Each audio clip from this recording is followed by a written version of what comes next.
lento uyifunda uNkulunkulu engasefike intamawawa izolo awulalanga kubhizi yini le uyifunda yini le uyigqishele ekhanda lakho uyekuseni into enzondo engaka iziphi izinto okuyifunda last night esizifake lo mqondo omubi kangaka noma le nhliziyo embi kangaka noma lento osukwenza ubona abantu betebhekeni babona emabhekeni yini le uyigqishele ekhanda lakho.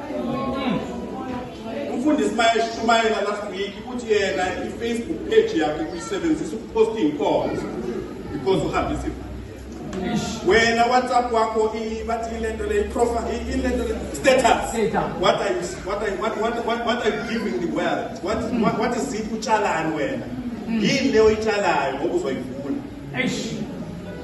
umveze njani uNkulunkulu wakho wena masifunda istatus sakho ayikabheda mina vela ngisafuna ngisho ukuphila umzalwa njalo umveze njani uNkulunkulu wakho uNkulunkulu uyathokoza yini ngalokho uyajabula yini uNkulunkulu ngestatus sakho wena uthe uyahluleka ngoba uhlulekile because that is your status ngifuna nje just nje wena ubheke in 3 days. Amen bazalwane. Nanoma yini oyikhosta noma uyithathe noma uyiforward idlulisa wazi ukuthi wena even legal wise uma bathe kucheck ukuthi khona udlulise lento legal uyaphosha uma udlulise into engekho engasolo iqiniso because uyayiponisha because wena uyidlulisile. Ngisho ngoba uyidlulisa uthi I have tested the authenticity of this information. It is authentic, therefore it is good for the public consumption.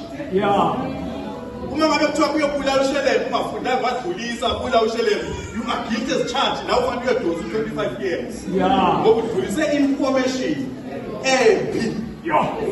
Amen bazalwane. Now whatever you cater you grade kuma screens kuma Facebook kuma WhatsApp and forward uyamjabulisa yena uNkulunkulu wethu. Sesiphile esikhathini lapho abantu asebejivaza abadlala ngegama likaNkulunkulu kuze kube bayibiza ngathi bethi nje into yilento le bethi yabo idumile noma into nje isetshenziswa ngaleso sikhathi iyatrenda nje lento bethi hayi into iyatrenda. uJesu uthe uhlanganyela nababi abajivaza uJesu wena nawe uzwile kuhamba ukuthi uthele kubani kanjani inhle mawuyikhuluma wena kodwa wena mawusuyihlolisisa uJesu maye ngafika namhlanje ethi abanganduke uthenge uhlekisa ngami emphakathini angayijabulela yini uJesu leyo kodwa singamakholwa. Now the problem is ikhona insana is there a permanent esalumele ngithe wayidefend igama likaJesu wadefend uNkulunkulu is too big to be defended by you. You are nothing. Don't even try to debate emateksi noma emabhasini ngegama likaJesu ungangeni lapho. Don't even enter into the igama likaJesu liphezulu kakhulu. You are just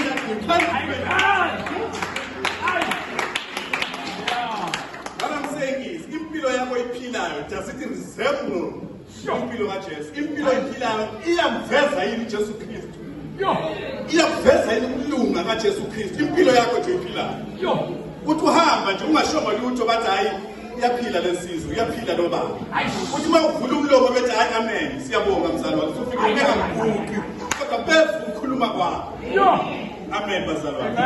Amen bazalwane. It's very important sometimes ukuthi sikhuluma lezi zinto si-substantiate noma sifake imizekelo ngathi ushoniwe lapha ekhaya right. Amen bazalwane. Ngani kanjani wethu bayidubulile egole I don't know what happened but I suspect it should be gaga whatever the case may be. Amen bazalwane. Kwaba neyinqushunqushu ke ukuthi umntwana uzongcwathwa makutheni kakubi then ke kwakhulula but engifuna ukuveza ngithe mangivule wami umlomo ngikhuluma ngibeke ukufanele kwenzakalele kwaphela usuku kwathi makubuye lokusasa kwathi hayi impithingi iphelile seku right akube njalo. Now ngizama ukuthi uma uvula